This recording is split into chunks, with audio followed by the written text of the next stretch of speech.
Hello girls, gays, and non-binary babes. Welcome or welcome back to my channel. It's been a long while again, but long story short, I'm back again and I have a lot planned, so I don't think I'm going to be disappearing for at least a little while. So very exciting. I figured a good enough video as any to start back up with would be a what I've been reading lately and kind of where I've been at in my reading journey as of late. I'm super excited to share this with you and feeling a little nervous because I know I'm gonna get a little judged, but that's okay. I'm a big girl. I can be judged and be okay with it. Basically, I got really back into fantasy. Like, really. I've been back into fantasy and back into rereading old favorites. I think ever since the election, I have been in a kind of state where I just need to not be here and I need to be elsewhere, whether that is a different world or usually a different world or just somewhere I already feel comfortable. So I think that has a lot to do with it. And honestly, I've been having a lot of fun with it and getting to explore the fantasy genre that kind of was back when I was fresh out of high school versus now, which I haven't gotten to delve into until the past couple months. So it's been very exciting and a lot of fun. But yeah, let's get started with what I've been reading and rereading. So kind of what kicked this whole thing off was a bold choice by me to read Fourth Wing. Yeah. Please don't click off the video. I know this is like old news, but to me this is fresh. I read this in January. I think I read the first two books literally the week before Onyx Storm came out, and my mother-in-law had Onyx Storm, like she pre-ordered it, so then I read it when her pre-order came in. Listen, y'all can make fun of me all you want. You can make fun of this book all you want. I do not care. This got me back into fantasy. This got me back into loving reading. It became an issue for me. I would go to work, think about this series the whole time I was at work, and I would come home. I wouldn't eat. I would bring the books to the bathroom with me. I would bring the books to the bathroom with me. I have not done that since high school. Since like right after high school when I was in when like we were in the era of booktube. So I think it's safe to say I fucking love this series.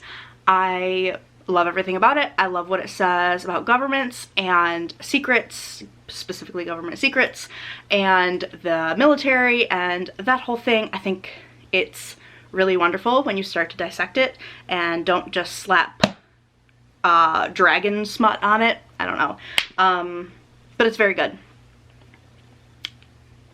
I feel like I'm preaching either to the choir or to the haters at this point, so we're gonna move on from that. Once I finished Fourth Wing, I was like, you know what? It's time to go back. We're going back in time. And I reread A Court of Thorns and Roses and that entire series. I read these books in like 2 weeks. Reread all of them.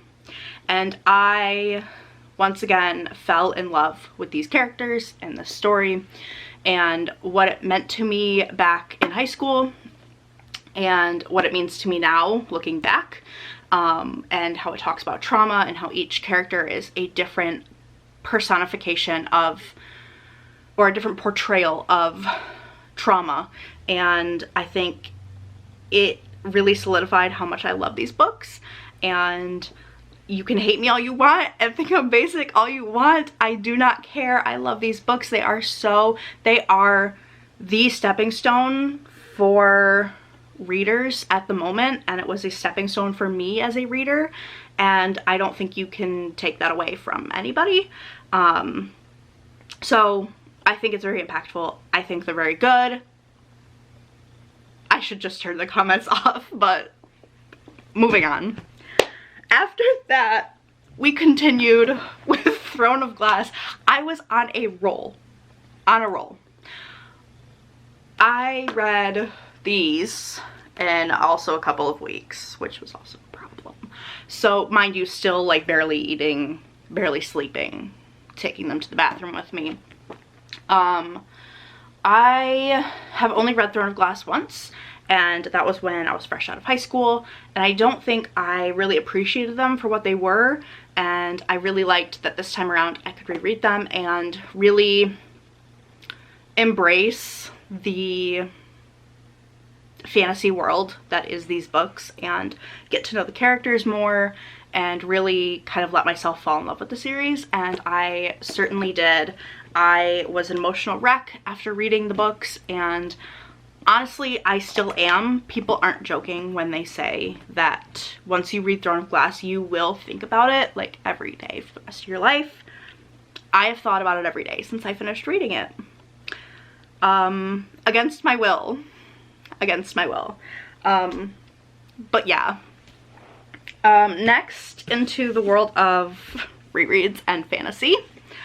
I reread these ones for my birthday. I always like, around my birthday, I like to pick an old favorite to read. And this year that was Nevernight. This whole image right here, frame it. This is the amount of, I should just go back and pull up every single time I found these books up in my videos. Yeah, these ate just as much as they did when I first read them. Yeah. And it was my first time rereading Dark Dawn, which is the third book in the series, and everything I could have hoped for. I always say that, but genuinely, I feel like Jay Kristoff, like, messaged me, wrote me a letter, and was like, hey, what do you want? How do you want to end the series? And I wrote him back, and then he ended it that way. So, yeah. I love these books. I, went through and I have them annotated still, so that was super special. I did some more annotating, and these are very special to me. I feel like this is the first series where like I can probably explain to you what they're about if you're new here. So Nevernight is a fantasy series about a girl named Mia Corvair. Her family was assassinated, and she is training to become an assassin to get revenge on her family. It's set in a very Roman Empire-esque fantasy world, and there's really cool gods and like a whole really cool magic system, and I really, really like these books. I really like these books. They're my babies, and I love them. What can I say? So yeah, Nevernight. Loved those. All, by the way, every single book I, like, series or whatever, I've given like 5 stars so far in this stack. I think I gave like Throne of Glass 4.5 because I just don't enjoy that one as much as the rest of the series. But I think I gave the rest of them 5 stars. If not, like the entirety of the series is like a 5-star series for me. So yeah. Next we'll do another reread. And why did I grab this book? This is not the first book in the series. Okay, well, you'll get the idea. So in preparation for the newest release, I also reread all of the Hunger Games books. I do own the Hunger Games. I just grabbed this one off my shelf for some reason, and it's all the way at the top, so I'm not getting the original, the first book. So you can deal with this. I read this one, or the first one, this one, the third one. I read The Ballad of Songbirds and Snakes for the first time, and I watched the movie. Wonderful. And then I read Sunrise on the Reaping. Not wonderful. I did not have a good time. 10 out of 10, would not recommend. Like, it was 5 stars, would not recommend it. It hurt a lot, but I really liked the series. It was my first time rereading any of them since I read them the first time in middle school. So that was really fun. I have not reread anything before, like, maybe like my junior year. So anything before that, it just feels like you're going back in time, which is super fun. I also want to do like a rewatch of all of the movies. I did just watch The Ballad of Songbirds and Snakes, so obviously not that one. But yeah, I really liked that series. Again, I really like the newest one. I think Suzanne Collins is a magician and knows her way around a story really well, and it's very impressive the way she does it, and can still continue to do it years and years later. So it's very impressive to me. I love the series, and I feel like I don't need to recommend it to you. It's The Hunger Games. You either read it or you haven't, and I'm not changing any feelings on it. So yeah. Next we'll talk about, was this my first read of the year, or like my first 5-star read? I don't remember, but I'm super excited. If I make a weird face, it's because I need to get my bar shortened on my Medusa piercing, and it keeps catching on my gums. So if I'm like making a weird face, I'm trying to get it unstuck from my gums. So yeah. This book is near and dear to my heart. These characters are near and dear to my heart. I think this is like a booktube like darling at this point, but that is The Favorites by Lane Fargo. Let me declare it now. I had Lane Fargo first. I had her first, and she's mine. And this book doesn't change that. Lane Fargo also wrote They Never Learn, which is one of my favorite books of all time, and very different from this one. So that's very interesting. But this one is about two figure skaters, and they are like kind of in a romantic relationship, kind of not. It's on and off. It's messy, and it's so good. It was very reminiscent of Daisy Jones and the Six, kind of that story. It was like Daisy Jones and the Six meets what's her name, Tanya Harding. So do it that way you will. I loved learning about ice dance and all of that stuff, and the most important part of this book, The Last Time by Taylor Swift, is a big proponent of this book.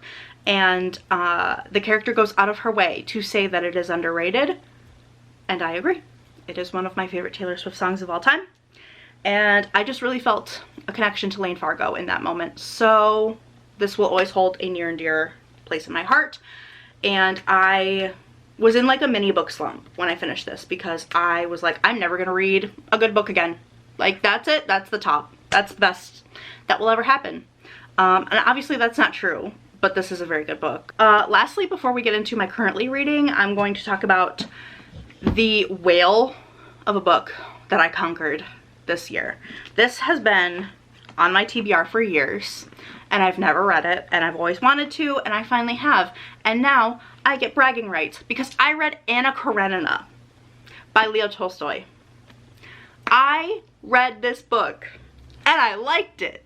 I liked it. It was good. It was so good. Except for like all of the history of Russian agriculture. That wasn't particularly interesting, but I respect it. I respect the hustle. But I really just liked Anna, and you know, her whole story. It was very, very dramatic. Lots of drama, lots of intrigue. And then I went and watched the movie with Keira Knightley. Yeah. Yup. Nobody told me Aaron Taylor Johnson was in that movie with a slutty little blonde mustache.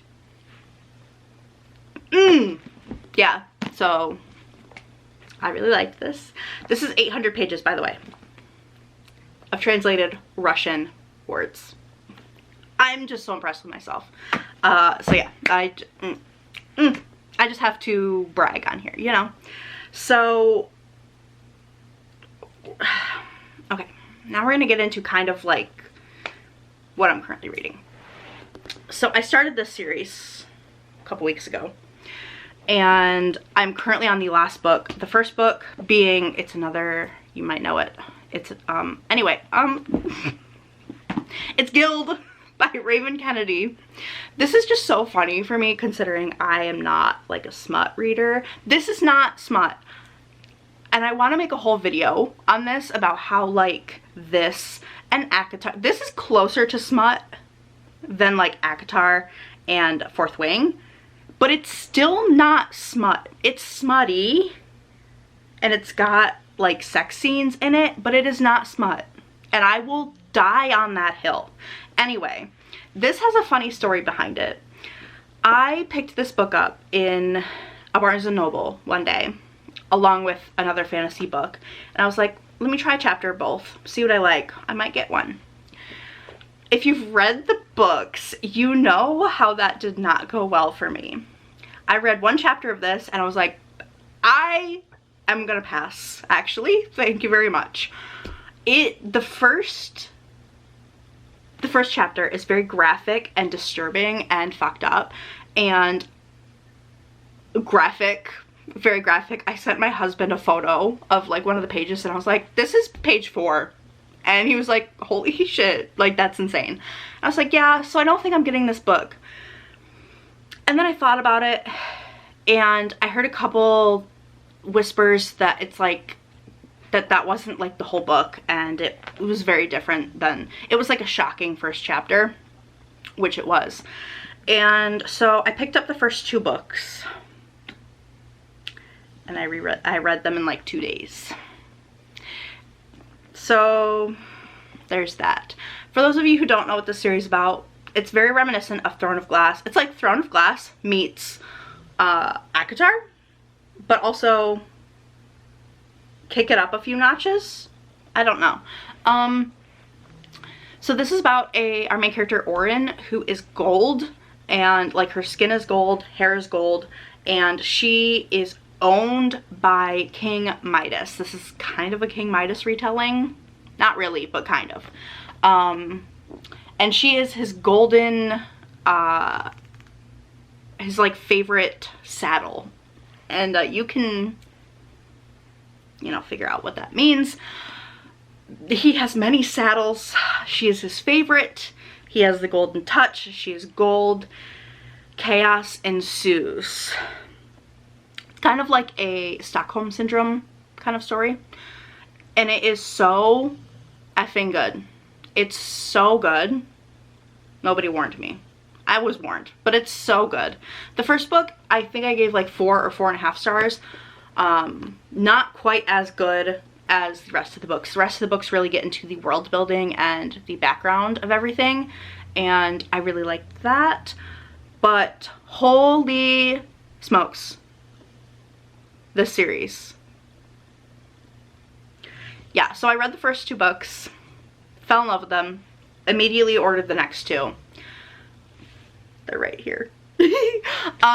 Immediately ordered the next 2 and devoured those in like a few days.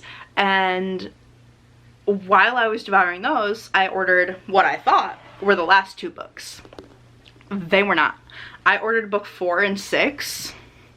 So I ordered book 4, and arriving the next day was not book 5, even though book 4 left off on a real big cliffhanger. And so I was not having a good time with that.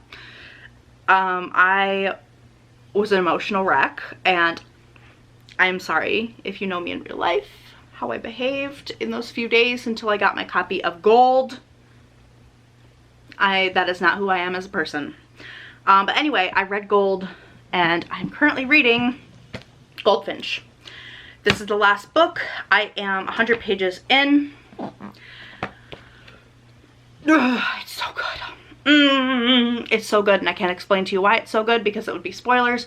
But if you liked like Throne of Glass and that kind of storyline, and you're good with smut, and you're good with very, very morally gray love interests, this one's for you. Here you go.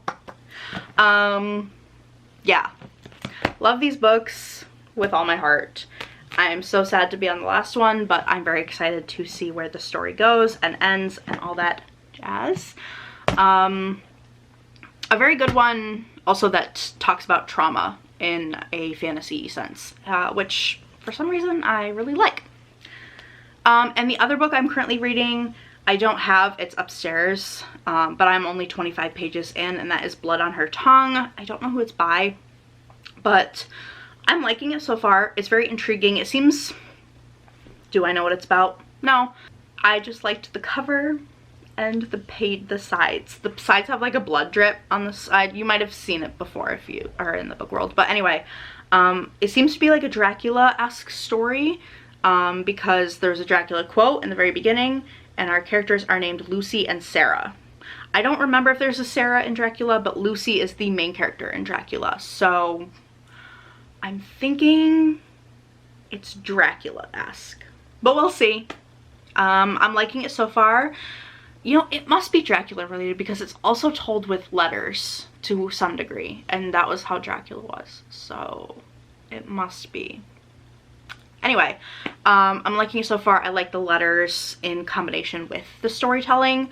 Usually like a book that is, I can't remember what it's called when it's told through just letters, but that's just not really my jam because you can't really get the full picture. So I like the combo that this one's doing. So yeah, very excited to see where that goes, and I'm excited to see where this whole thing goes. That's it for today's video. I talked for way longer than I thought I would. I hope you guys enjoyed. I hope you're happy to see me again, and I hope you aren't too mean to me in the comments about being basic. Listen, a girl needs to be basic in times like these, okay? Love you guys so much, and I will see you in the next one. Bye-bye.